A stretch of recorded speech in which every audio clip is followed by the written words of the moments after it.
लोग जिन्होंने मुल्क की बिजली और गैस खा गए, वो लोग जिन्होंने मरीजों की अद्वियात चोरी कर ली, 500% इजाफा कर दिया, वो आज मुल्क पर सिलेक्टेड टोला मुसल्लत है।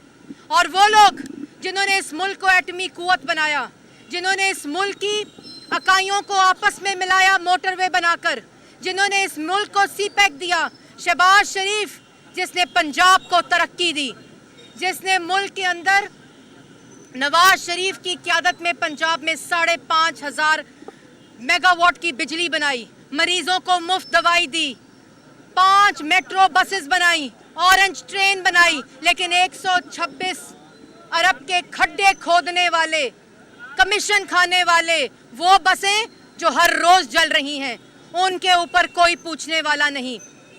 फॉरेन फंडिंग अकाउंट में कोई पूछने वाला नहीं कि 6 साल हो गए, जवाब तो दो। कहते हैं कि पाकिस्तान की आवाम से उन बेनामी अकाउंट्स को छुपाया जाए, उनकी तफसील को छुपाया जाए।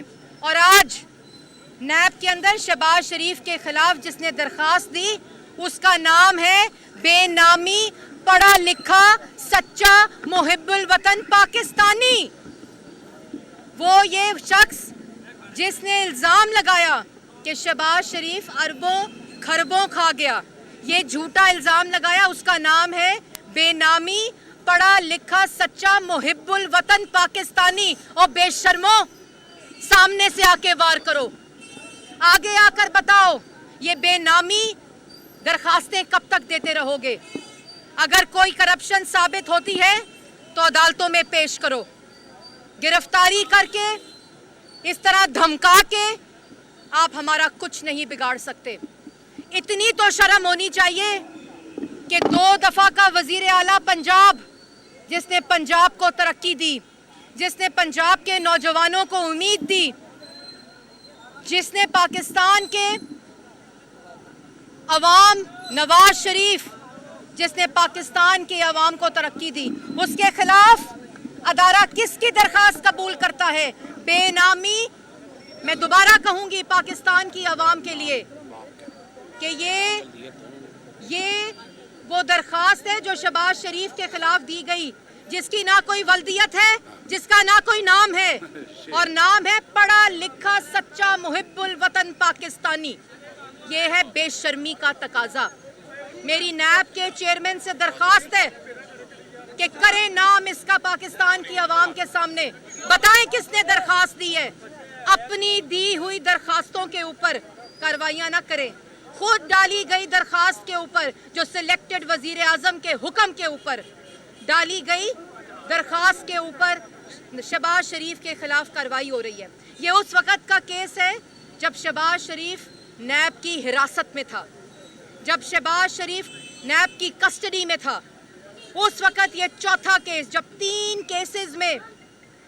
केसेस में 1 रुपए की करप्शन नहीं मिली, 1 धेले की करप्शन का इल्ज़ाम तक नहीं लगा सके, तो चौथा केस नैब ने अपनी कस्टडी में शुरू किया, और जिसके ऊपर शहजाद अकबर जैसे ब्रीफ केस तर्जुमान और लाहौर का जो नैब का डीजी है, वो आके प्रेस टॉक करता है, रेफरेंस की तफसीलें बताता है कि ये रेफरेंस है जो इमरान खान के हुक्म के ऊपर, ये जो दरखास्त है ना पढ़ा लिखा सच्चा पाकिस्तानी मुहिब्बुल वतन, ये वो गद्दार है जिसने 23 फॉरेन फंडिंग अकाउंट से पैसे मंगवाए।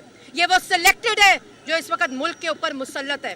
और एपीसी के बाद, एपीसी गैर अहम थी, वाह वाह वाह, अगर एपीसी गैर अहम थी, अगर नवाज शरीफ की तकरीर गैर अहम थी, तो पिछले 4 दिनों से दर्जनों वुज़रा सिर्फ एपीसी पर बात कर रहे हैं, क्योंकि टांगें कांपी हुई हैं, क्योंकि हवास बाख्ता हैं, क्योंकि पता है कि अब काउंटडाउन शुरू है, क्योंकि पता है कि अब पाकिस्तान की आवाम इस आटा चीनी चोर करप्ट वजीर आजम के खिलाफ मुत्तहिद है, क्योंकि पता है कि अब घर जाने का वक्त हुआ जाता है।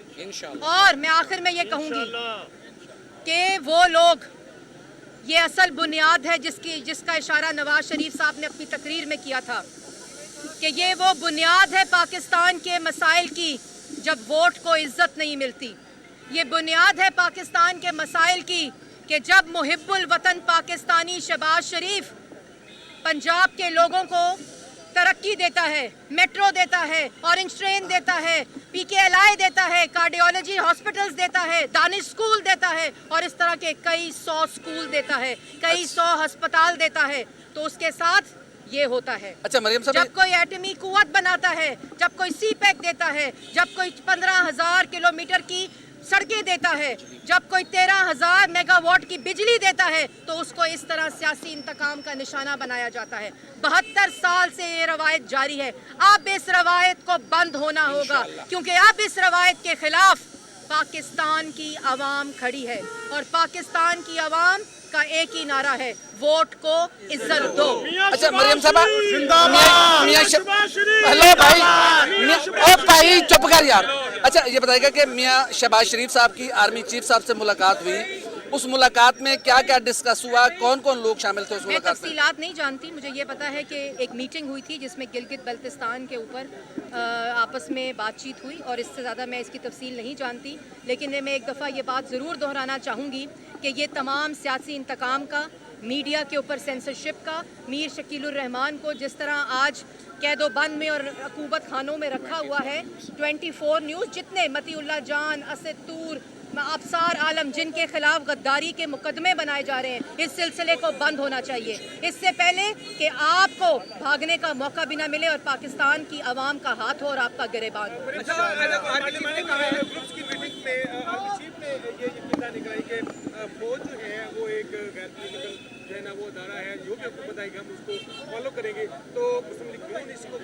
देखिए ये जो बात की गई, मैं समझती हूँ कि ये बात भी इस नालायक सिलेक्टेड वज़ीर आज़म और इस हुकूमत की वजह से की गई, क्योंकि ये अदारों को सियासत में घसीटते हैं।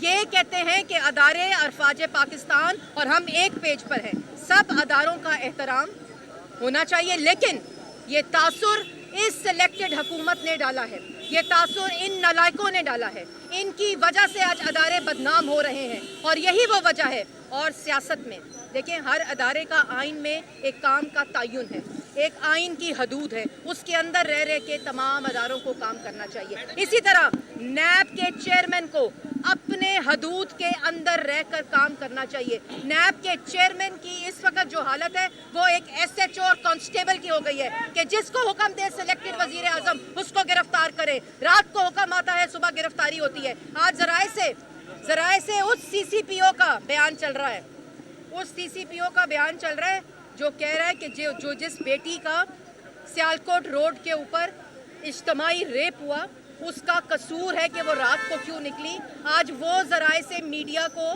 स्टेटमेंट्स दे रहा है कि शहबाज शरीफ की गिरफ्तारी की तैयारियां हो गई।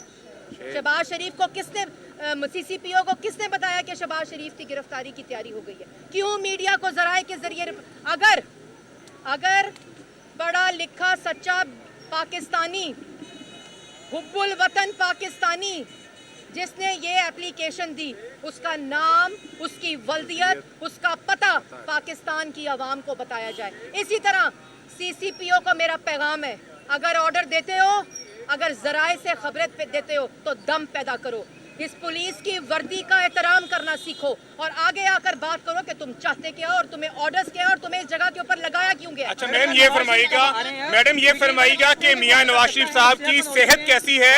मियां नवाज शरीफ साहब की सेहत कैसी है? पंजाब हुकूमत की जानिब से प्रेशर है कि उनकी रिपोर्ट्स गलत बनाई गई थी, अगर गलत ये भी बताइएगा। और दूसरा, क्या मियां नवाज शरीफ के खिताब ने आपको मुश्किल में तो नहीं डाल दिया पाकिस्तान में? नवाज शरीफ साहब उस वक्त पाकिस्तान आएंगे, ये पाकिस्तान मुस्लिम लीग नून का 2 टोक फैसला है। उस वक्त पाकिस्तान आएंगे जब डॉक्टर्स उनको इजाज़त देंगे, क्योंकि पंजाब हुकूमत के फैसले पे, पंजाब हुकूमत की रिकमेंडेशन पे और हर रोज़ इस बात की वेरीफाई करती हैं यास्मीन राशिद साहिबा, हर रोज़ इन लोगों के मुंह पर तमाचे मारती हैं यास्मीन राशिद साहिबा कि मेडिकल रिपोर्ट सच्ची थी। मेडिकल रिपोर्ट में रिकमेंडेशन दी गई थी कि नवाज शरीफ साहब जिनकी सेहत इनकी कस्टडी में ख़राब हुई, जो आज पाकिस्तान की आवाम सवाल पूछ रही है। और दूसरी बात मैं ये ज़रूर कहूँगी कि नवाज शरीफ साहब की तकरीर के बाद 50 वुज़रा, मुशीर और मुआवन खसूसी उनकी तबीयत ज़रूर ख़राब हो गई है। थैंक यू मैम, हाथ थक पे आखिरी हाथ सवाल। एपीसी की मुलाकात खुफिया क्यों रखी गई? अब लीक किसके कहने पर हुई है? देखें, एपीसी की तमाम जो सारी की सारी कार्रवाई है, तमाम स्पीचेस लाइव गई और सोशल मीडिया के ऊपर लाइव स्ट्रीम हुई और पूरी तरह पाकिस्तान की आवाम को ये बताया गया कि आज मुल्क में क्या हालात है। मौलाना की आज तकरीर मुल्क किसने रुकवाई? के मौलाना की अंदर- तकरीर आज किसने मुल्क के रुकवाई? अंदर आटा और चीनी चोर मुसल्लित हैं मरियम ने और आर्मी चीफ वाली मुलाकात खुफिया क्यों रखी गई, ये पूछना चाह रहे थे वो। एक मिनट, मैं उनके सवाल ने उन्होंने ये सवाल नहीं किया। Thank you. और उसके बाद मैं ये भी कहना चाहती हूँ कि जितने मर्जी लोगों को जेलों में डालना है, एपीसी का एक एक फैसला पाकिस्तान के 22 करोड़ अवाम की दिलों की तर्जुमानी करता है और एक एक फैसला आप सारी मुस्लिम लीग नून को जेल में डाल दें, सारी पीपल्स पार्टी को जेल में डाल दें, जिसको जेल में डालना है डाल दें, एपीसी का एक एक फैसला पाकिस्तान की आवाम पूरा करेगी। मौलाना फजल रहमान की तकरीर किसने रुकवाई थी? वेल डन उल्फत भाई।